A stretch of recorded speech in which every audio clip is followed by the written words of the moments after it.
Hi everyone, welcome to Mommy's Hut.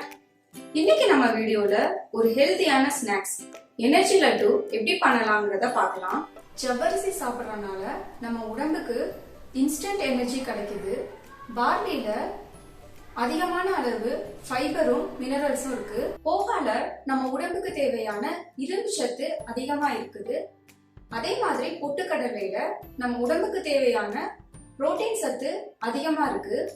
இந்த 4 ஹெல்தியான ஐட்டத்தை வச்சு ஒரு டிஃப்ரெண்டான லட்டு பண்ணியிருக்கேன். கண்டிப்பா ட்ரை பண்ணி பாருங்க. உங்களுக்கு இந்த லட்டு ரொம்ப பிடிச்சிருந்ததுன்னா மாமிஸ் ஹட்க்கு மறக்காம சப்ஸ்கிரைப் பண்ணுங்க. இதற்கு தேவையான பொருட்கள் எப்பவுமே நீங்க சிம்ல வச்சு நான் சொன்ன இந்த 4 ஐட்டத்தையும் ரோஸ்ட் பண்ணி எடுத்துக்கோங்க. மீடியம் ஃப்ளேம்ல வச்சு நீங்க ரோஸ்ட் பண்ணீங்கன்னா வெளியில மட்டும் சீக்கிரமா ரோஸ்ட் ஆகி உள்ள ரோஸ்ட் ஆகாம இருக்கும்.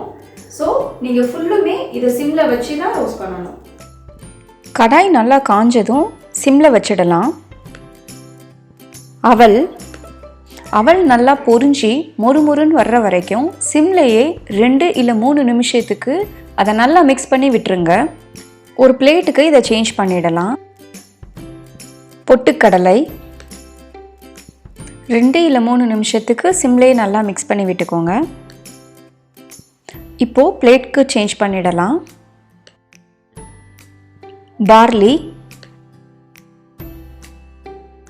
இதை 3 இல்லை 4 நிமிஷத்துக்கு சிம்லேயே வச்சு நல்லா மிக்ஸ் பண்ணி விட்டுக்கோங்க. இந்த மாதிரி பார்லி நல்லா உப்பி கொஞ்சம் சைஸில் பெருசாகி வரும். இப்போ நீங்கள் ஒரு பிளேட்டுக்கு சேஞ்ச் பண்ணிடலாம்.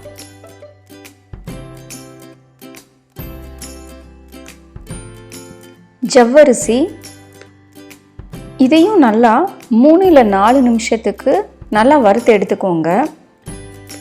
இதில் ஒன்று எடுத்து சாப்பிட்டு பாருங்கள்.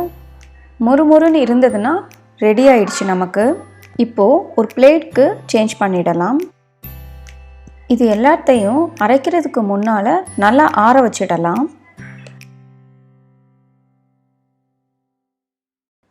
எல்லாத்தையும் ஒரு ஜாருக்கு மாற்றிடலாம். இப்போது இது நல்லா நைஸாக அரைச்சி எடுத்துக்கோங்க. சர்க்கரை இல்லைன்னா நாட்டு சர்க்கரையை இப்போ ஆட் பண்ணிக்கலாம். இப்போது நல்லா நைஸாக அரைச்சி எடுத்துக்கலாம். உங்களுக்கு இன்னும் நல்லா நைஸாக இருக்கணும் அப்படின்னு நினச்சிங்கன்னா ஒரு சல்லடையில் நல்லா சலிச்சு எடுத்துக்கோங்க. நெய் காஞ்சதும் முந்திரி சேர்த்து நல்லா வறுத்துக்கோங்க. ஸ்டவ் ஆஃப் பண்ணிவிட்டு ஏலக்காய் பொடி சேர்த்துக்கலாம். இப்போது இது எல்லாத்தையும் சேர்த்து நல்லா மிக்ஸ் பண்ணிக்கோங்க.